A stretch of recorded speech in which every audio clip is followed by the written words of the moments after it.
So about those Marvel movies, I used to love those, but something, ever since I became Christian, it's just something inside of me is like... And isn't it interesting the way Hollywood is beating this drum about the return of the Titans? Thanos, the Mad Titan, Sam Worthington, who was in Clash of the Titans and Wrath of the Titans, starred in a movie last year, went straight to Netflix, called The Titan, and the new Godzilla movie, where they have rebranded them. They're no longer Mutos, which is what, monsters of unusual size or whatever. Yeah. They rebranded them as the Titans, the original and rightful rulers of Earth. Because again, presenting them as Titans, the original and rightful rulers of the Earth. The Titans are still around.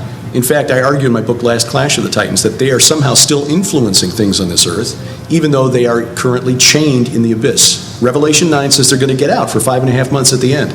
When the Nephilim return, and we understand that the Nephilim, the spirits of the Nephilim that were destroyed in the days of Noah, in the flood, were barred entrance into the afterlife, into the netherworld, into heaven, basically condemned to roam the earth. That was the belief of the early church. That was the belief of the Jews in the time of Jesus and through all, the Old Testament period. It wasn't until Augustine in about the 5th century that that belief went away. He also basically turned the church away from believing that the Nephilim had been created at all. Ezekiel, though, saw it. And this is the thing. God bless people like L.A. Marzulli who've been, teaching this for a long time. He's right. The Nephilim are returning. Where I differ with L.A., and I've got to give him credit, because without him and his book Nephilim, which was a novel that got me down this path, I wouldn't be here right now. But I think Ezekiel 39 is a clue, but you got to understand the worldview of the prophets to understand what Ezekiel was writing. In Ezekiel 39, he's writing about the culmination of the war of Gog and Magog, and Gog was the Old Testament Antichrist figure. Okay, he is the figure that John in the book of Revelation calls the Antichrist. That is the same war that culminates with the Battle of Armageddon, which is fought for the Har Moed, God's Mount of Assembly, which is Zion, the Temple Mount in Jerusalem. Ezekiel says, God said that he will prepare a place in Israel for burial of Magog, the forces of Magog. The Valley of the Travelers east of the sea. It refers to east of the Dead Sea, and it will block the travelers. The key is understanding that travelers in the Old Testament concept, the Old Testament world, were spirits that would travel or cross over from one plane of existence to another. In other words, the realm of the dead to the land of the living.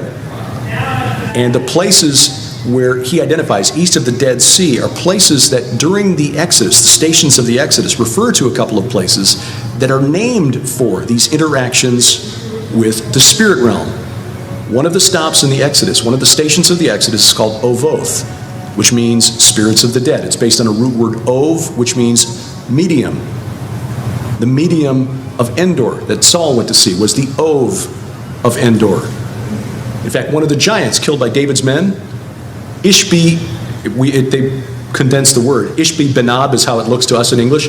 Ishbi Ben Ov. Ishbi, son of the necromancer, son of the medium. And he was of the descendants of the Rapha, the sons of the Rephaim.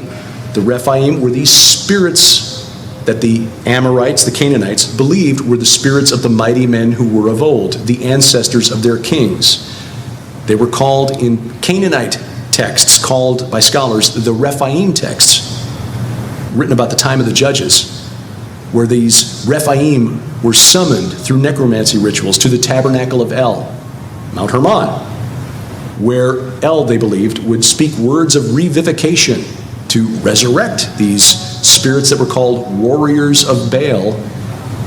And in these texts, they're described as warriors. They mount their chariots and they travel first one day and then another. And at dawn of the third day, they arrive to be resurrected. Like Jesus, who went down and preached and proclaimed to the spirits in prison until dawn of the third day, when he arrived, except that he really was resurrected. And Ezekiel, in Ezekiel 39, says, this is where these travelers will be buried. Another one of the stops on the, in fact, the mountain where Moses was led by God to get his only view of the Holy Land, the Promised Land. Climb this mountain of the Avarim. In Hebrew, that means travelers. Mount Nebo is the mountain of the travelers. It's right there across from Jericho in the plains of Moab. And that's where this demonic army will fall. Now, I believe that the Nephilim will return. I believe they're going to be the demons who possess a human army. I think by this point the restrainer will have been removed. The church will be removed. So I pray I'm right, that we won't be here for that day, because that's the day of Armageddon. And when this demonic army comes against Jerusalem to try to claim God's Mount of Assembly, just like Lucifer in Isaiah 14, I will establish my Mount of Assembly on Mount Zaphon, raise himself above the stars, the angels of God. On that day, when God personally takes the battlefield, which Ezekiel describes, the travelers will be destroyed. And interestingly, in that verse in Ezekiel 39, he says, then the world will know I am the Holy One in Israel.